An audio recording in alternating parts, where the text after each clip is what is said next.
nuestra clase. Sí, hoy tenemos un programa muy especial. Se cumplen 2 años de la muerte de Sandra y Rubén, producto del estallido de una garrafa en la Escuela 49 de Moreno.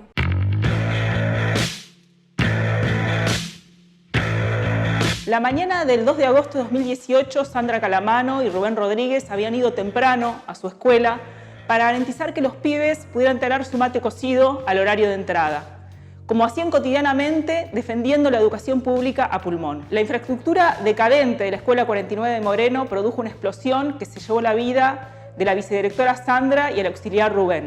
Cuando nos enteramos de este crimen social, muchas y muchos de nosotros estábamos trabajando en nuestras escuelas y nos llenamos de odio y de tristeza al conocer esta noticia. La bronca llenó las calles. Miles de trabajadores y trabajadoras de la educación, estudiantes de todos los niveles, vecinos y organizaciones políticas, paramos y ganamos las calles exigiendo justicia. Las denuncias por el escape de gas en la Escuela de Moreno fueron hechas 8 veces. Por eso decimos que no fue ni un accidente ni una tragedia, fue un crimen social que desnudó el estado de las escuelas en toda la provincia de Buenos Aires, escuelas Cromañón, donde cualquier accidente está siempre a punto de ocurrir. Las autoridades educativas en ese entonces y los funcionarios políticos, hablamos de la ex gobernadora María Eugenia Vidal, el director de Cultura y Educación Sánchez Cini y el intendente en su momento de Moreno, Festa, son los responsables de este crimen social por el que seguimos reclamando justicia. El estado calamitoso de miles de establecimientos educativos de la provincia que viene desde los 90 no es una novedad. Hay un sistema educativo provincializado que fue la base de la desinversión en educación pública y que fue mantenida hasta nuestros días por todos los gobiernos. En la provincia de Buenos Aires, el presupuesto educativo fue reducido progresivamente año tras año con relación a la inflación. En el año 2018, el presupuesto para la Dirección General de Cultura y Educación fue de 167 millones de pesos. Y según el Instituto de Desarrollo Social Argentino, solo el 1% del presupuesto para educación se destinó para obras de infraestructura. En agosto de 2018, días después de la muerte de Sandra y Rubén, los gremios docentes presentaron datos que corroboraban la emergencia edilicia de las escuelas bonaerenses. De un total de 2.000 establecimientos, en el 75% no se controlaban sistemáticamente las instalaciones de gas y en el 61,3% estaban en malas condiciones. Más del 70% de los establecimientos educativos tenían algún tipo de problema edilicio. En 2011, CETERA incluyó 12 puntos a la paritaria nacional para que las escuelas funcionen de forma segura. En la provincia de Buenos Aires pasaron 10 años, 3 gestiones de gobiernos provinciales, Daniel Scioli, María Eugenia Vidal y el actual gobernador Axel Kicillof, y todavía permanece sin resolver la mayoría de los puntos acordados. En febrero de este año, el gobierno provincial pagó 250 millones de dólares y ahora intenta contraer una nueva deuda. Es fundamental afectar la ganancia capitalista con un impuesto extraordinario del 3% a la riqueza para resolver los problemas estructurales y afrontar la situación que impuso la pandemia con respecto a la continuidad del ciclo lectivo, garantizando el derecho constitucional que implica el acceso a la educación pública. Entrevistamos a Claudio Delle Carbonara, diputado del PTS en el Frente de Izquierda Unidad. Nos cuenta cuáles son los proyectos que están trabajando desde la banca. Lo primero que hay que decir que pasaron 2 años de la muerte de Sandra y Rubén en lo que fue un verdadero asesinato, un crimen social, con la responsabilidad del Estado, del gobierno de la provincia de Buenos Aires, pero también del gobierno nacional. Nada ha cambiado. Esto contrasta evidentemente con los recursos que se destinan a pagar deuda que es ilegal, que es ilegítima. Esta política de desinversión es histórica, transversal a todos los gobiernos. El gobierno de Kicillof mantiene inclusive el miserable presupuesto que dejó el gobierno de María Eugenia Vidal y además en estos días trata de imponer un nuevo endeudamiento en 500 millones de dólares, 28.000 millones de pesos y otros 28.000 millones de pesos en bonos y en letras que van a emitir. Nosotros primero hemos denunciado este endeudamiento, lo vamos a rechazar, igualmente que rechazamos el pago de una deuda fraudulenta, ilegítima, ilegal, que se está haciendo desde el gobierno nacional, y creemos que todos los recursos tienen que ponerse al servicio de dar la respuesta a estas necesidades que tenemos los trabajadores. Pero digo, esto ha sido una política histórica de todos los gobiernos, por eso desde la banca nosotros hemos presentado un pedido de informe sobre la situación estructural de la educación, pidiendo informes sobre obras, sobre las condiciones en las que se encuentran los establecimientos, sobre la cantidad de aulas, sobre la cantidad de personal, sobre la calidad y la situación de los servicios como el agua, el gas, la electricidad. Y esto se suma al proyecto que hemos presentado hace unos meses, exigiendo la universalización del SAE, del Sistema Alimentario Escolar, y es importante que de conjunto los docentes, la comunidad educativa, los padres, los alumnos, participen también junto con nosotros del armado de estos proyectos que seguiremos presentando, exigiendo una solución, pidiendo informes y obviamente demostrando que no es la prioridad de este gobierno ni de ninguno de los anteriores, como quedó demostrado, la educación, la alimentación y la vivienda de las familias trabajadoras y obviamente tampoco en los barrios populares. Ahora vamos a ver cómo están hoy las escuelas desde la voz de sus protagonistas. Para eso hablamos con Rodrigo Garat, él es trabajador auxiliar en Mar del Plata y referente de la agrupación Marrón Clasista. Con el crimen social de Moreno lo que se puso al descubierto es el estado de abandono de las escuelas, desde ese hecho terrible que le costó la vida a Sandra y Rubén. La realidad en las escuelas es igual o peor. Hablamos de escuelas que no tienen agua potable, hablamos de escuelas que no tienen gas, que literalmente se caen a pedazos, no se envían los insumos de limpieza necesarios, el cupo alimentario para los pibes y las pibas que comen en las escuelas de muy mala calidad, muy insuficiente.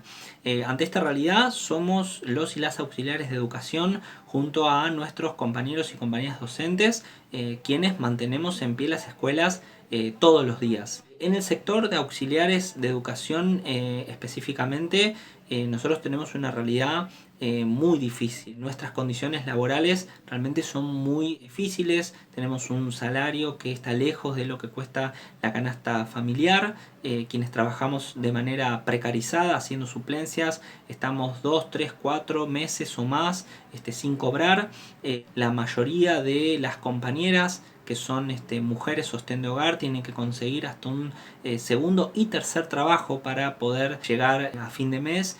Y ni hablar de cómo este trabajo a lo largo del tiempo empieza a impactar en nuestra salud física. Ante este panorama nosotros nos estamos empezando a organizar ante la negativa de las conducciones de los sindicatos que nos niegan espacios asamblearios. Nosotros decidimos un poco tomar la posta, impulsando reuniones virtuales en el marco de esta pandemia que realmente profundizaron todos estos problemas. Estamos empezando a abrir estas reuniones de compañeras y compañeros auxiliares, en primer lugar para discutir cuáles son nuestras problemáticas y qué cosas podemos empezar a llevar adelante. Y nos parece fundamental la unidad con nuestras compañeras y compañeros docentes con los cuales nos vemos todos los días, con los estudiantes y sus familias, porque ahí entendemos un poco que está la fuerza para poder reclamar y exigir todas las demandas necesarias y poder resolver realmente estos problemas. Tenemos otro testimonio muy importante, estuvimos hablando con Erika Seidler, ella es docente en Moreno y esto es lo que tiene para decirnos. Erika, queríamos que nos cuentes cómo fue, cómo se vivió la explosión que terminó con la vida de Sandra y Rubén y cómo están las escuelas de Moreno hoy en día. Yo estaba trabajando en mi escuela y empezaron a llegar los mensajes que había explotado una escuela de Moreno y enseguida nos empezaron a avisar que Sandra y Rubén habían perdido la vida en la explosión. Por un lado fue el impacto de que 2 compañeros perdieron la vida trabajando, llegando más temprano a su lugar de trabajo para preparar un desayuno calentito para los nenes. Y por otro lado también de mucha bronca porque son cosas que los docentes denunciamos todo el tiempo. Nosotros peleamos no solamente por nuestros salarios, sino por las condiciones en las que tenemos que trabajar nosotros y estudiar nuestros chicos. La fuerza de los docentes movilizados a raíz de la bronca que generó fue destapar una olla de cómo es la situación de la educación pública en todo el país. Fue una movilización enorme, en donde el distrito, creo que las últimas así grandes fueron en el 2001, fue realmente una avalancha de docentes, no solo del distrito, sino que se solidarizaron de otros distritos cercanos también. Así se vivió ese primer día y con mucha incertidumbre, porque también incluso el gremio demoró en llamar algún tipo Fue una cosa, estuvo bueno porque fue muy espontáneo. Ningún docente esperó a que nadie, ningún director, ni del sindicato, ni delegado nos dijera que teníamos que salir a reclamar por la vida de nuestros compañeros. ¿Las escuelas hoy cómo están? Hay muchas que todavía no tienen la reconexión de gas, por lo tanto no se puede cocinar, entonces lo que se ofrece son vianditas frías, un sanguchito de jamón y queso, o en las escuelas en las que llega mercadería, se le da la mercadería a la familia. Pero la verdad es que a 2 años está incompleta la tarea de arreglar nuestras escuelas, que es un crimen social que sigue impune, porque pareciera que no hay responsables por lo que pasó con Sandra y Rubén, cuando sí los hay, ¿no es cierto? Una escuela no explota porque sí. Yo no sé si es irresponsable, es lamentable que como que uno puede enseñar y los chicos pueden aprender en cualquier condición. La fuerza que le pusimos y que fue el grito que puso en primera plana qué es lo que pasaba en las escuelas, es la fuerza que hay que usar para empezar a marcar y a pelear, porque si tenemos que volver a las escuelas, sean en las mejores condiciones y en las que todos necesitamos. Tenemos que exigir que nuestros gremios se pongan a la cabeza, y al mismo tiempo tenemos que también organizar toda esta bronca, porque cuántas Sandras y cuántos Rubénes fuimos en esta cuarentena los que garantizamos las entregas de alimentos, los que nunca abandonamos a nuestras familias y a nuestros chicos, mantuvimos con toda la complejidad que tiene la virtualidad ahora, mantuvimos el vínculo y sabemos de las necesidades que encima se agudizaron en este tiempo. Entonces me parece que para pensar a 2 años de lo que pasó con Sandra y Rubén, creo que la clave es que los docentes, como gritamos esa vez, que no íbamos a permitir que siguieran pasando esas cosas, tenemos ahora que también poner toda esa fuerza para denunciar que hay una continuidad, ¿no es cierto? No hay responsables, las escuelas siguen siendo inseguras desde ese punto de vista y sobre todo en esta situación sanitaria. Hoy comienza a discutirse un protocolo para la vuelta a clases. Lo acordaron el Gobierno Nacional, los provinciales y las centrales sindicales sin consultar a un solo docente.